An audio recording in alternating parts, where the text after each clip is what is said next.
What's going on, guys? Rashard D here with Double O Level, and we're going to be taking a look at a standard PLA by NextShapes. This is going to be a nice fast printing PLA, so let's go ahead and get this open so we can get a look at it. All right, so this is going to be the PLA filament. This is going to be a 1 kilogram roll.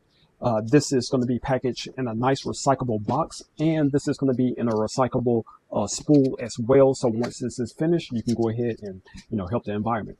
So this is going to be a gold color, and you can see by these prints here how great it prints out. First, let's get a close-up of the spool. Now, this is going to be their gold color. You can see that it's nice and straight as far as how they wind this spool. So this way, that makes sure that once this is going down, you don't have any kinks or anything like that. That helps make your prints more reliable as far as when they're printing. You have your indicators of how much filament you have left on here, and then also you have a guide to help you with the printing speed, the printing temp, and the bed temp, and it recommends that you have your fan on here. So this is going to be a nice color as well.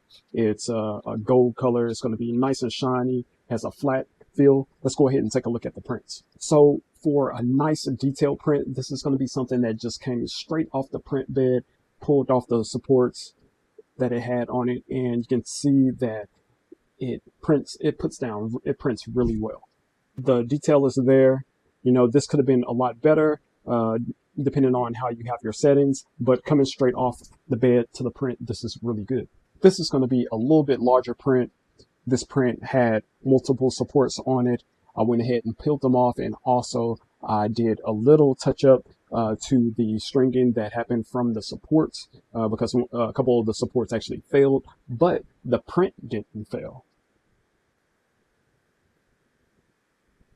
So this is going to be some filament that you can use if you want to generate some nice fast prints. This is going to be capable of doing that. Also, this is going to help you have more reliable prints. Once again, the filament is literally layered right next to each other. There's no cross patterns going across here. So this is going to help you have very reliable prints at a very fast speed. Also, there are variable vibrant colors to choose from, so you have no problem there. And this is going to be compatible with most of your FDM printers. So guys, once again, this is going to be the standard PLA filament by NextShapes. Hopefully the information that I gave you helps make your decision. If you have any questions, comments, you can leave them in the comment section if it's available. Other than that, I'm Rashard D with Double O Level, and I'll catch you on the next one. Peace.